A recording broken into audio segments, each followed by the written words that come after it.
in a hotel, Mr. Deputy Speaker, you will have a state tax. You see it on your bill. You will have the amenity tax. And depending on where you are, there may be other fees associated with that hotel stay. And this happens in the same way in shared accommodation. Why is it that we feel, and the Honourable Member feels, that the taxes should only be applied to hotels and not to those who come in shared accommodation? It cannot be right. Because they too, just like people who stay in hotels, benefit from the road infrastructure, benefit from the water infrastructure, benefit from the amenities at the beaches, benefit from the lifeguards that we provide, benefit from the hospital service, benefit from all the infrastructure. They don't say when you get to a location, you staying at a hotel or you staying at an Airbnb.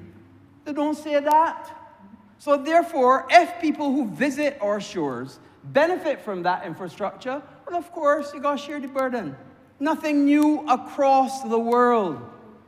You know, Mr. Deputy Speaker, when I first looked at this bill, this amendment to this bill, it took me back about, 33 years ago, when I was still a student in Cardiff, about to graduate. And at that time, my parents said, well, you know, they're going to come to the graduation and so on. And they were going to spend a month in Cardiff. That was great. I looked forward to them spending a month. But obviously, as most people do, when they're going to spend a longer time, they look for different accommodation for when you're going to spend a shorter time. And this is what has arisen in Barbados and other jurisdictions across the world. When people are going to spend a day or 2 days, 3, 4, whatever, they tend to go for hotel accommodation. Hotel accommodation, quick, in, out, no different. When people are looking to spend 3 weeks, 4 weeks, a month, 2 months, 3 months, they tend to look for different accommodation because the big difference paying for 3 months in a hotel versus for 3 months in a shared accommodation. And that is what has contributed as well to shared accommodation. When people are going on long trips, far distances, they tend to look for different accommodation. But where it took me back is because it is how technology has changed. When my parents told me that they were going to come and spend, I think it was 2 months, rather than booking a hotel, I looked for a shared accommodation. And they had something at that time called bed and breakfast. Bed and breakfast was very popular at that time. It was essentially very similar to what we do with shared accommodation now. But you know what? They could not go and see what the place would look like. I was the person that tell me, go and look and see if you find one, and go and report back if it was someplace nice. Go and look and see what was around the area, what amenities it had, and call me back and tell me. With modern technology, you know what, Mr. Deputy Speaker, you don't have to do that. And that is what has changed. Because now you have these platforms, these shared accommodation platforms, that you could go on the site, see immediately in the rooms, get a pictorial representation of what the room looks like, get a representation of what is in the surrounding areas, understand what you're going to be paying for, how much it would be, how much the expenses are, and all of those things. Because this is part of the modern technological world that we live in. And whether the Honourable Member for Christchurch South likes it or not, people accept that when they go to another country, they have to make a contribution to that country. They accept it. And I'm sure when he's traveled all over the world, wherever he's been, he accepted that he had to make a contribution to that country that he was going to. When you arrive at the airport, you have to make a contribution to the airport. Why? Because it costs to run an airport. So therefore, in the same way that you make a contribution to the airport and you make a contribution to the U.S. when he goes to the U.S., you don't expect that when people come here, they're going to have to make a contribution too? Of course. So this is not a new tax. And that is the message that must go out. What this is rather than asking the people in the various accommodations to do up a form and submit a tax, we are saying, under this legislation, the shared accommodation entities, the platforms, will send that tax directly to the Barbados Revenue Authority, which reduces the burden on the host. That's what it does. That's exactly what it does. So all those people out there who've been filling out those forms and having to send in that payment will not have to do that any longer. Instead, they can, rather than having that secretarial service or that administrative burden that they have to do, it goes directly to them. It goes directly to the Revenue Authority from Airbnb, VRBO, HomeAway, and all. And let me be clear, Mr. Deputy Speaker, this notion that there's one set of rules for villas and other set of rules for the average people with normal Airbnb is a nonsense. An absolute nonsense.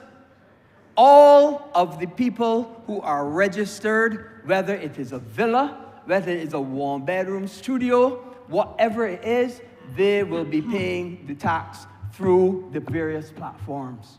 And the villas are on these platforms just like how the people in Rockley Village are on. Just like how the people in Rockley Village are on. Well, just a few days ago, one of my constituents was showing me that he added on something to his house, moved upstairs, made downstairs available, and he is now one of the, top hosts. I think that's what their names, I think top hosts or high-level hosts or something, and show the revenue. A super host. He said within 6 months, he was a super host. He showed all of the revenue to me. He had a whole graph showing the revenue on a monthly basis. And I was happy for him because it showed that this was an opportunity for the average person to get in and to participate in the tourism industry of this country. And that's what it's about. That's what it's about. It is nothing to do, there's one set of rules for the means and another for the persons. No, it is not the message. It is definitely not the message. Everybody is at the same rate. I believe it is 10%, whether it is a whole villa, the bedroom, whatever it is, that is what this will be. And it means that everybody then. And let's make it clear, Mr. Deputy Speaker. When this tax is paid, it goes into the consolidated fund through the Barbados Revenue Authority, which means that we could pay teachers better, which means that we could make sure that the police have better equipment, which means that the hospital can provide better services. It's something for everybody. And you know, it is unfortunate that the Honourable Member could not make or resonate a point at all. So therefore, he had to switch to the economy. So let's switch to the economy then. Let's talk about the economy. And he suggests that growth is paltry at 2.8%. Well, let me tell you something, Mr. Deputy Speaker. The Democratic Labour Party cannot lecture the Barbados Labour Party about growth at all.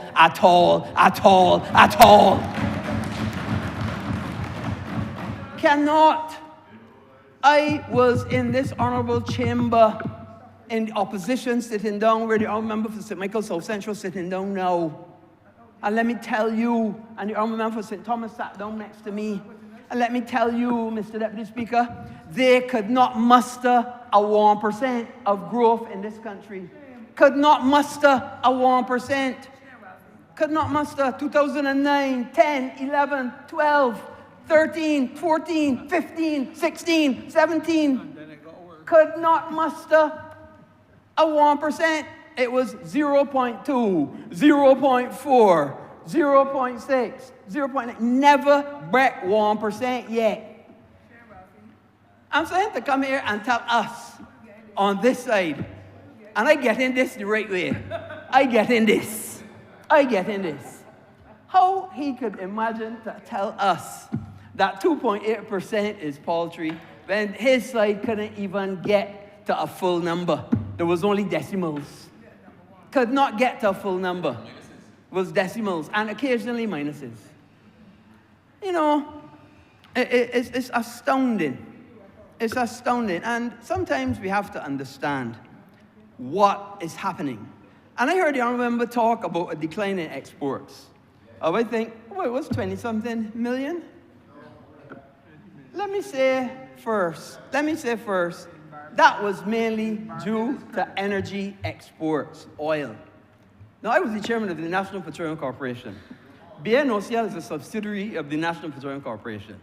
And let me say very clearly, Mr. Deputy Speaker, Barbados gets oil when it drills. If you are not drilling, your amount of oil that you are getting will reduce. If you're not getting the oil, you don't have it to export. So there was a time that we used to get 900 barrels a day. I think now it's down to 500. That is the cause and the reason for the reduction in the exports. But let me go further. Let me go further, Mr. Deputy Speaker.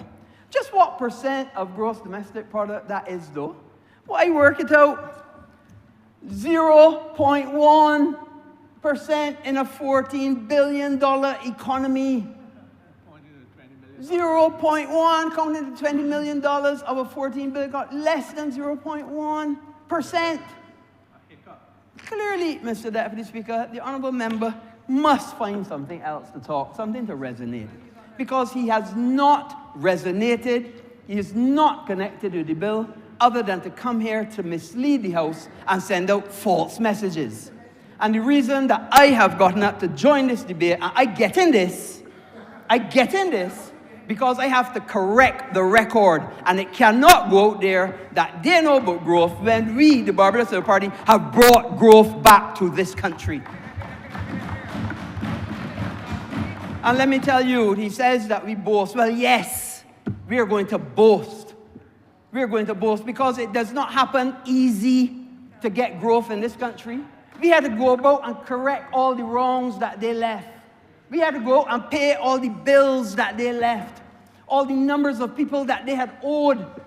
Small people, yes, small people that y'all had owed, had not paid any tax refunds for years, had not paid VAT refunds for years, caused businesses to shut down. And then I even want to talk about the University of West Indies and what they did to decimate it. That people had to leave university because they couldn't pay the fees. And then, or if a mother and daughter were going to university, they had to choose which one could continue the degree, and the other one couldn't continue because they couldn't pay for both at the same time. If you want to talk about things, let me talk about real things and real people.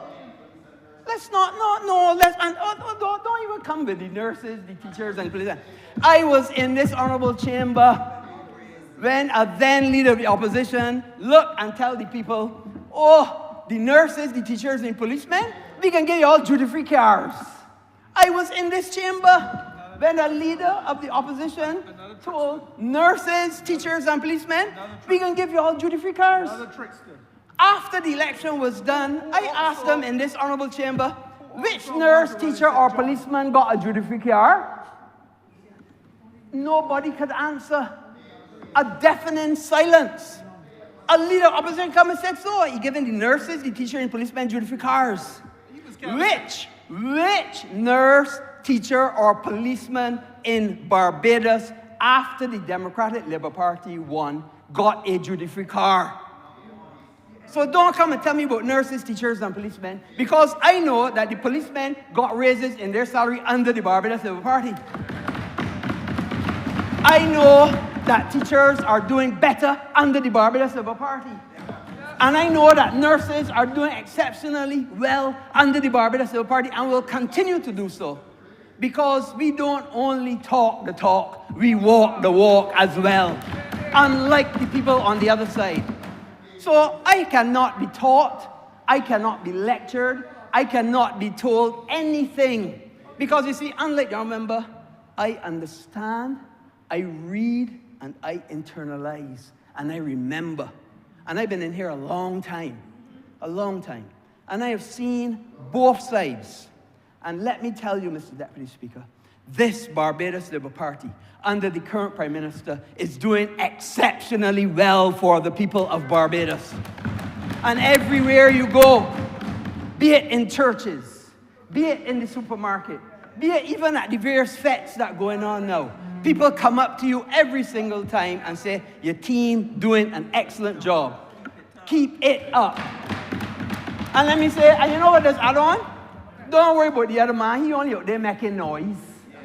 He only out there making noise. Well, today I am going to bring his noise to an end and show him that the Barbados Labour Party and this economy is booming. This country is abuzz, and we will continue to take this country forward. Mr. Deputy Speaker, I'm obliged. Thank you.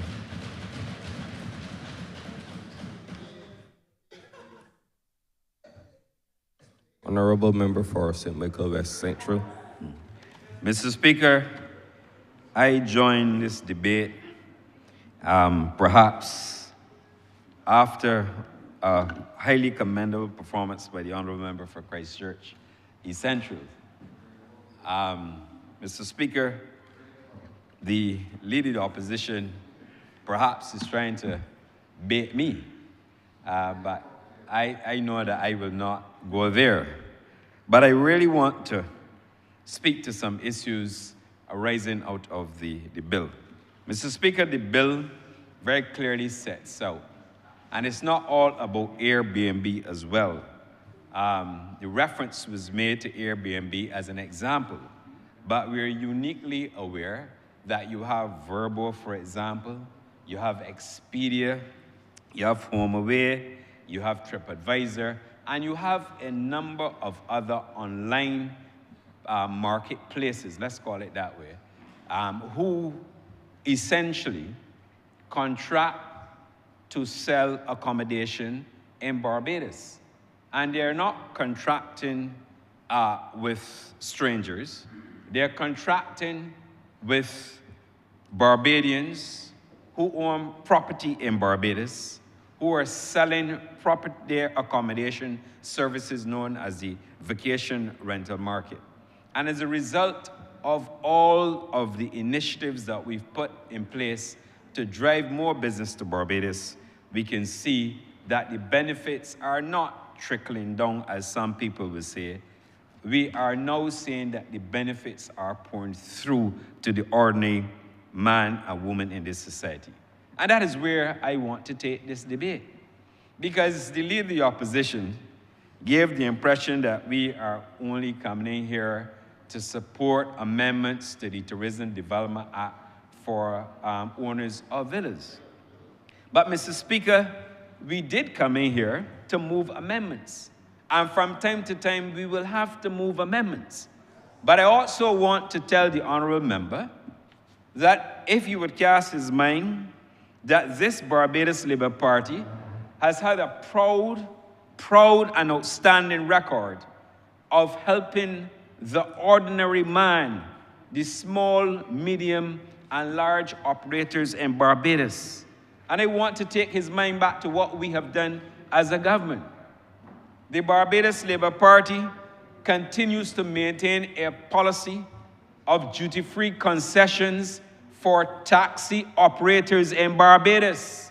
The fact that we have not only Mercedes-Benz, BMWs, Toyota luxury coaches in Barbados, owned by the ordinary man, including people in my constituency of St. Michael West Central, who started with one taxi, and today they own 2 and 3 as a result of the progressive policies of the Barbados Labour Party, and as a direct result of the policy that allows the taxi operators in Barbados to change out their vehicles every 5 years, duty-free, Mr. Deputy Speaker. So we are helping the taxi operators, and the transport sector in Barbados, Mr. Speaker, is worth more than $200 million. That is a fact. So, and we have a number of ZM and Zs operating in Barbados, and they are owned by people who are what we will consider to be small and medium-sized business owners. Mr. Deputy Speaker, we also have an explosion of cook shops in Barbados in communities, in other areas where we have a lot of tourists coming to Barbados. And these cook shops, based on the policy enunciated in this honorable chamber back in March, that those persons who have cook shops can benefit from the duty-free concessions that the Barbados Labour Party, when the honourable member for Christchurch East Central delivered the budget, that they can buy kitchen equipment duty-free in this country, Mr. Speaker. So it's not only the hotels that can buy kitchen equipment duty-free, not only the hotels, the ordinary man and woman in my constituency who have a cook shop can go and buy duty-free equipment in their cook shops, Mr. Speaker. The government did not say you had to be a restaurant. The policy initiative was very clear, a cook shop. And the people in Barbados are applying for it. And the reason why they're applying for it is because this Barbados Labour Party understands development. We know what it is to bring people along, to help them, to ensure that they too benefit. So that when we hear this talk about concessions for only a certain category, I want the country and all those within my hearing to understand that this Barbados Labour Party government, as a policy position enunciated right here in this parliament, elected to give cook shop operators across Barbados duty-free concessions on their kitchen equipment. And there's absolutely no doubt about that. Mr. Speaker, it doesn't only stop there. The Tourism Development Act is an opportunity for persons who want to invest in a hotel product. They can apply for whatever the product that they wish to have, and they will go through the formal procedures, meet the requirements, and that they too can benefit from duty-free concessions. And that is a statement of fact. So we have not only the cook shops benefiting, not only small businesses who are setting up small restaurants in very good locations to attract tourists in Barbados. We don't only have the taxi operators who are benefiting from the tax concessions that we've had, that they can bring duty-free equipment to Barbados. And all those who have earned, small men who have earned money, can also put their resources, and they too, as some of them are doing, they too can also benefit by applying through the tourism, through the TDA, for additional concessions, Mr. Speaker. So I thought that I would go there with the Leader of the Opposition, because it's absolutely necessary to show contrast. We have to show contrast. Did the Democratic Labour Party give duty-free concessions to the small men and women in the community? No. But I believe there was a place in St. Lucie. I believe it was operated by a former member of Parliament for St. Lucie. And I don't recall that that operator in St. Lucie was the beneficiary of duty-free concessions by the Democratic Labour Party government. The Leader of the Opposition can correct me if I'm wrong. And I'm prepared to take my seat if he's prepared to stand and to correct me, sir. But having not risen, I believe he's taken it as gospel. And therefore, when we talk about what we're doing for small business people, we have to put it in its context. So that's why I made the point earlier, and I've been consistent. that certainly under my ministry, we've made it clear. The benefits will not trickle down. The benefits have to pour through. And we are realizing that the benefits are pouring through. How many people working within the tourism sector will stop me and thank me and say, Minister Gadineja, you and your team, you're doing a brilliant job? How many taxi operators will meet me and they said to me that they had the best winter ever for the past winter season? How many persons in the hotel sector who would have otherwise been short time and are laid off at this point in time will confirm that they're still at work, and rather than working short time, they are working full time? It is because, Mr. Deputy Speaker, it is because of the work that we are doing within the government and certainly within the tourism sector. And all stakeholders, the taxi operators, those who have shops that are benefiting from tourism because they're tourists in Barbados, who are buying local food, who want to sample local produce, who are buying from these small operators. The stakeholders within the sector, Mr. Speaker, if things weren't going well, we would have heard the taxi operators complaining. If things weren't going well, we would have heard the Barbados Hotel and Tourism Association, the intimate hotels, and others complaining. And but we don't have that, Mr. Deputy Speaker. We have people who are complimenting the Ministry of Tourism on the hard work that they're doing to ensure that we not only position Barbados as a destination of choice, but that we continue to bring tourists here. Because when we bring the visitors here, there's a multiplier effect within the country. The small operators will benefit, the medium-sized operators will benefit, and the large operators will benefit. And it takes me, Mr. Deputy Speaker, to what we're doing. We're in this country reducing seasonality as well. Not only for crop over, but you can see what is happening in Barbados this crop over. We have Curry Festa following on the heels of crop over in the latter part of August, where we have another opportunity to bring even more visitors to Barbados. We are also,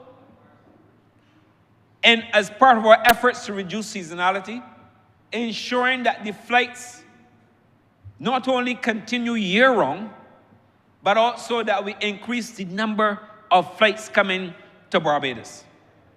And we have done well. We have done very well in that respect. But there's still a lot more work that we have to do, because we have to grow the Barbados economy, and we have to continue to grow tourism, which is a significant contributor to the economy. But we are also operating in a market where there are considerable shocks. Nobody knew that, for example, you may have had an issue in the Middle East. When we were faced with geopolitical decisions, we had to hunker down, revisit our strategy, and see how best we can position Barbados in an attempt not only to maintain our competitive position, but also to drive growth in the economy. And I'm pleased to say, Mr. Deputy Speaker, not because I'm Minister of Tourism, not because I have a team behind me who are working hard to ensure that we maintain our position, but that we are expanding the growth within the tourism footprint, because there's a very clear strategy. When I assumed the office of Minister of Tourism, the first thing I said, the first thing we had to do was to move to an airlift strategy. And Mr. Speaker, there's no doubt across Barbados that that airlift strategy has paid considerable dividends to Barbados. No doubt whatsoever, Mr. Speaker. And beyond that, we went back back to new markets that under previous administration had abandoned. And where we had flights that had been canceled, we went back to that market and engineered the flights to ensure that we resumed those flights to Barbados. And I tell you today that when you go to the airport, and the honourable member for St. Philip South, Christchurch South knows this well, because he travels as well. And when he travels, he sees the number of persons, not only on the aircraft, but he also sees them, Mr. Speaker, when they arrive at Grant Williams International in the arrivals hall. And Mr. Speaker, we must be doing something right. We must be doing something right, Mr. Deputy Speaker, because when you look and see what is happening in terms of tourism investments, this country, because we are demonstrating our capacity to drive additional traffic to Barbados, we have a number 6 at the last count, hotels that will be ready and open before the close of this decade. To be specific, I anticipate that they'll be open by about 2028. Those are the 6 so far. 6 hotels, Mr. Speaker, $1 billion Barbados in investment.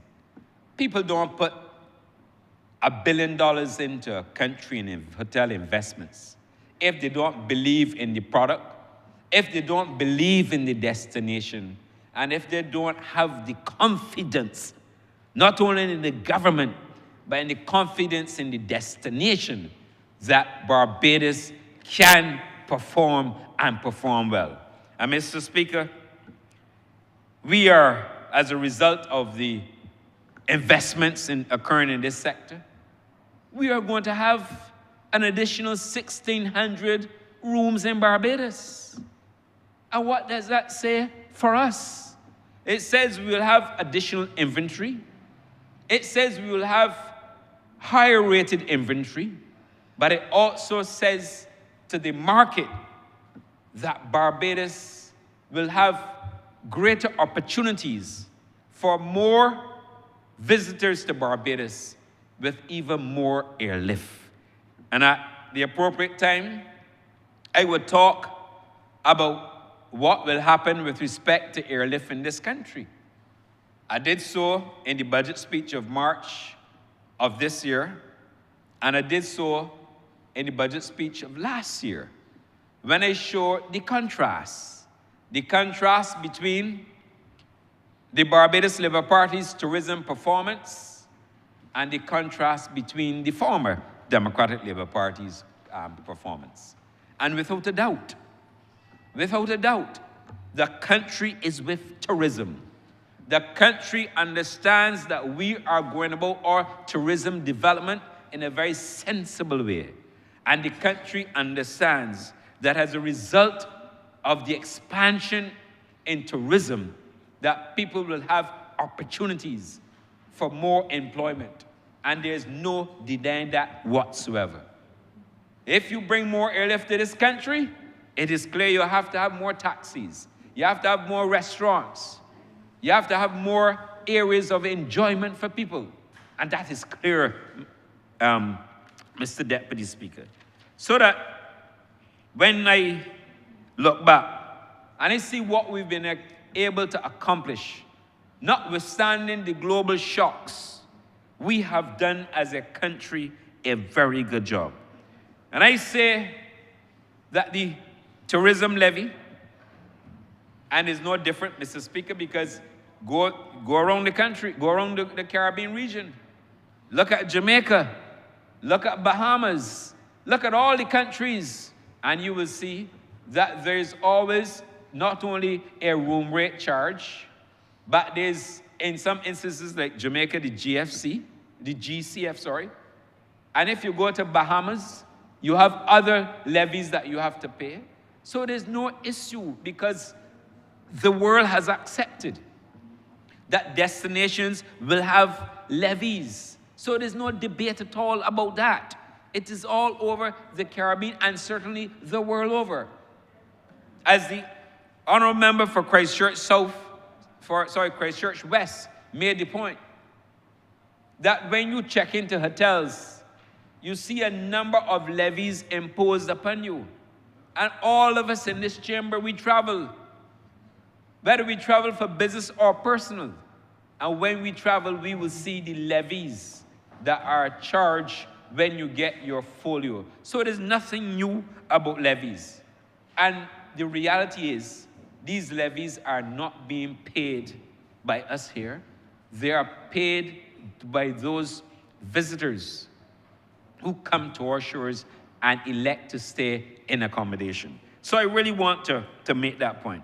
I'm not going to detain the House unduly, but I really had to make the point that Barbados' tourism is in safe hands, Mr. Speaker.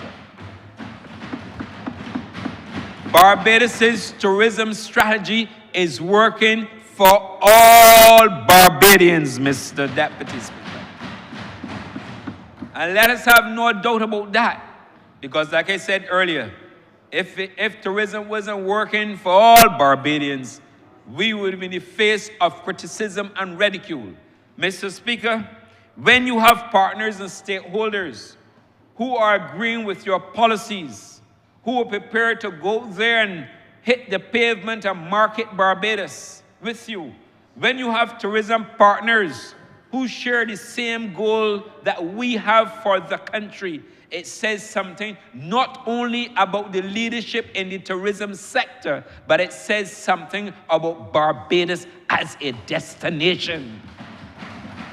And I simply come here this afternoon to remind the leader of the opposition that tourism is doing well. And I think he knows that and he accepts that because he made reference to it in the governor's January to June, what you call H1 or half-year report. So he did not criticize the tourism numbers. He did not disagree with the governor's findings in respect of tourism's performance. So I think he is with the Barbados Labour Party and certainly with the Honourable Member for St. Michael West Central as Minister responsible for tourism in respect of the performance of the tourism sector. And therefore, there is no disagreement with how we are performing within the tourism sector. And I'm going to ensure that I continue to bless the Honourable Member for Christchurch South's heart. I'm going to ensure that every day when I come to work, every day when I go to work, that I will work extraordinarily hard to ensure that we can grow tourism and make tourism even better in this Barbados, Mr. Speaker. So, I will have more to say. It is true to say that very shortly that I will have a tourism bill coming here. And I will have an opportunity to wax warm, Mr. Deputy Speaker, and to tell the country how well we're doing in performance. But I always keep my eyes on the prize. And Mr. Deputy Speaker, Barbadians have no doubt about it whatsoever. I go to work every day, and I keep my eyes on the prize. And this tourism sector is too important, and nobody will get in my way when it comes to the development of tourism and in terms of the strategy, because we have to be very clear and to be very sure-footed as it relates to the future of tourism. Sorry? There's no vacancy. There's no vacancy. The Honourable Member comes in here to create a little bit of mischief. But I have to remind him that I will keep my head on. But I'm... Stay focused, sir. Yes, again. So, thank you, Mr. Deputy Speaker. So, Mr. Deputy Speaker, I will repeat. The Ministry of Tourism will continue to work hard in the best interests of this country. I want to commend the Honourable Member for Christchurch East Central and for bringing the tourism levy amendment bill here today. It's very important, Mr. Speaker, because persons who come here and benefit from the goods and the social services and the amenities that we have to offer here should also contribute to those services. So I want to commend, as always, the Honourable Member for Christchurch East Central. His presentation was very clear. He's a man, he's a very sincere gentleman, Honourable Member. He knows what is required in terms of advancing this country's progress, and from 2018, he's remained steadfast in the execution of his duties as the minister within the Ministry of Finance, and he's done not all of Barbados proud, Mr. Deputy Speaker. And therefore, Mr. Deputy Speaker, I commend the bill before this honourable chamber, and I really want to say to his officials to continue the good work, because Barbados remains the beneficiary of his wisdom, his knowledge, and that of his team. I'm much obliged. Thank you. Honourable Leader of Government Business. Thank you, Mr. Deputy Speaker. I beg to move the suspension of the House until 2. The question is that this House be suspended until 2. All those in favor, please say aye. All those against, please say no. I think the ayes have it. This House is now suspended until 2.